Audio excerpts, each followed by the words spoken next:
Kinumpirma ng 8th Infantry Division o 8ID ng Philippine Army ang isang 17 anyos sa menor de edad ang kabilang sa mga napatay na miyembro ng New People's Army o NPA sa naganap na sagupaan sa Yabog, Samar noong Abril 17. Kinilala ni Captain Christopher Tataro, tagapagsalita ng 8ID, ang nasawi na si alias John Paul, presidente ng San Jose de Buwan.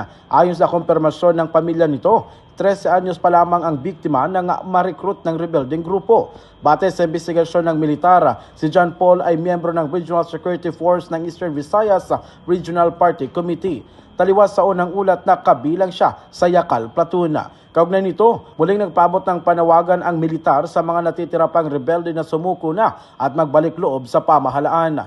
Hinikayat din ni Tataro ang mga lokal na komunidad upang makipagtulungan, hikayatin ang mga rebelde na isuko ang kanilang mga armas para sa isang mapayapang pamumuhay.